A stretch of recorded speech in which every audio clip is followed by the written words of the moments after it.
ہم مسلمان، سکھ، عیسائی، ہندو نہیں ہیں. ہم کیا ہیں؟ ہم پاکستانی ہیں. جناب محترمہ مریم نواز شریف صاحبہ، کیا آپ مجھے دنیا کی کوئی ایک ایسی قربانی بتا سکتی ہیں جو ہم مسلمانوں کے بزرگوں نے پاکستان کو حاصل کرنے کے لیے نہیں دی تھی؟ اور پاکستان حاصل کرنے کا مقصد کیا تھا؟ لا الہ الا اللہ، کہ تیرے سوا کوئی معبود نہیں. اور ان بزرگوں کے ہم بچوں نے اس مقصد کو دفن کر دیا ہے اور ہر کام اس سے الٹ کر رہے ہیں، کیونکہ ہم صرف اور صرف نام کے مسلمان رہ گئے ہیں. اور اس وقت نوبت یہ آ گئی کہ میرے ملک پاکستان کے حکمران کفار کی مذہبی رسومات میں شرکت کرتے ہیں اور ان کو مبارکباد دیتے ہیں. حالانکہ جاہل سے جاہل مسلمان کو پتہ ہے کہ حضرت عیسیٰ علیہ السلام کو اللہ نے انسان اور نبی پیدا کیا، اور عیسائی کہتے ہیں کہ اللہ کا بیٹا پیدا ہوا. اس خوشی میں وہ کرسمس مناتے ہیں اور ہم وہاں پہ جا کے ہمارے حکمران کیک بھی کاٹتے ہیں اور ان کو اس کی مبارکباد بھی دیتے ہیں، حالانکہ جانتے ہیں کہ وہ وحدہ لا شریک ہے، اس کا کوئی شریک نہیں، نہ وہ کسی کا بیٹا ہے نہ وہ کسی کا باپ ہے، وہ واحد ہے. تو کیا ہم یہ کام کر کے سیدھا شرک جیسا ناقابل معافی گناہ نہیں کر رہے؟ ٹھیک ہے، جو اقلیتیں ہیں، ہندو، سکھ، عیسائی، ان کے ساتھ مساوات کرنی چاہیے، کیونکہ ہمارے اللہ اللہ کے نبی نے ہمیں حکم دیا مساوات کا کہ ہر ایک سے صلہ رحمی کرو. لیکن اللہ رب العزت سے شرک کرنے کے معاملے میں تو کوئی مساوات نہیں ہے.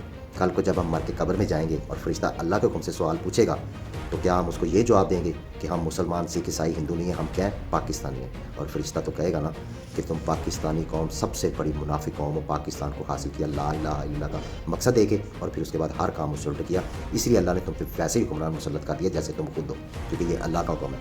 پھر اللہ نے تمہیں زمانے کے لیے ایک نیک حکمران دیا اور اس کا نام ہے عمران احمد خان نیازی، جو اسی مقصد کو دوبارہ زندہ کرنا چاہ رہا تھا جس کو ہم نے دفن کر دیا تھا، جس نے UN میں بیٹھ کے کفار کے درمیان کھڑے ہو کے، جہاں پہ سب کفار اور یہودی کھڑے تھے، کہا تھا لا الہ الا اللہ کہ اللہ کے سوا کوئی معبود نہیں. پھر ان منافقوں نے اس کو اٹھا کے جیل میں پھینک دیا اور اللہ نے تم سے وہ چھین لیا اور تم کو پھر دوبارہ ویسے ہی حکمران مسلط کر دیا جیسے تم خود ہو. لیڈر عمران خان کو 2.5 سال سے اوپر عرصہ ہو گیا جیل میں، اور اس کا جرم صرف یہ تھا کہ کلمہ حق کے ساتھ اور کفار کے خلاف کھڑے ہو جانا.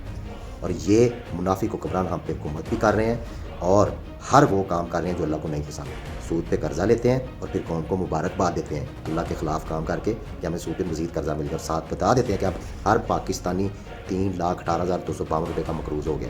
اور پھر ساتھ اس طرح کی شرکیہ کام کر کے یہ اپنی دنیا کو اچھا کری جا رہے ہیں، آخرت کو انہوں نے تباہ کر لیا ہے. اور پیچھے رہ گئی ہم غلام قوم جن کے اوپر قرضہ پڑتا جا رہا ہے، کیونکہ غلاموں کے اوپر قرضہ پڑتا ہی اس کو جو مرضی خرید لیتا ہے. ہم حق کے ساتھ اور ظالم کے خلاف نہ کھڑے ہو کر اپنی دنیا اور آخرت دونوں کو برباد کر رہے ہیں. یہ ہے اس ساری تقریر کا خلاصہ. My belief is La ilaha illallah, there is no God but one, and we will fight.